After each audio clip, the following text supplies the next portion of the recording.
Une rivière dont le cours est détourné, des terrassements qui se multiplient, une végétation anarchique qui pourrait faire de gros dégâts en temps de pluie.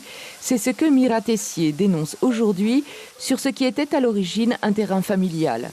Il nous explique la situation, l'ancien cours d'eau et le nouveau. Et puis quand tu regardes la grande rivière, c'est large.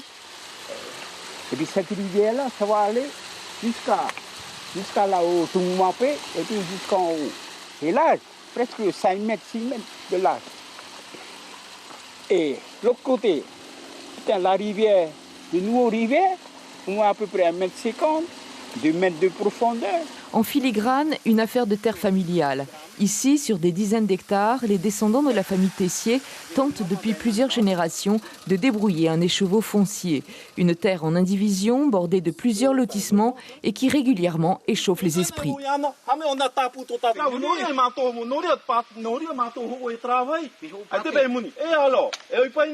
Avant, il y avait le lotissement Toarutu-Rei. L'autre côté, il rejetait vers Punavaï. Et après, il y a le lotissement Punavaï-Nui, il y a l'OPH, et puis le lotissement à Mouyal. Et tout leur eau, ils déversent chez nous. Hein. Dans les permis conçus, normalement, ils devaient le faire jusqu'à la rivière. Parce qu'avant, ce n'était pas une rivière, c'était un ruisseau.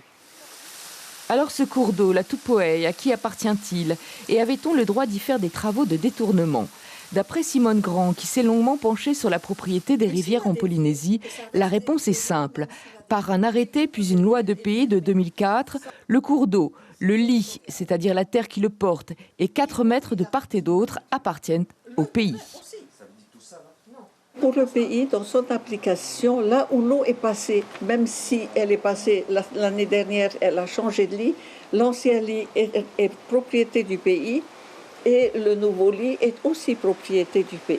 Ça fait que, mais comme il ne prévient pas, il ne met pas en route une procédure d'expropriation, il faut se dire aussi que les rivières, c'est intéressant parce qu'il y a du gravier, il y a du sable, et ça permet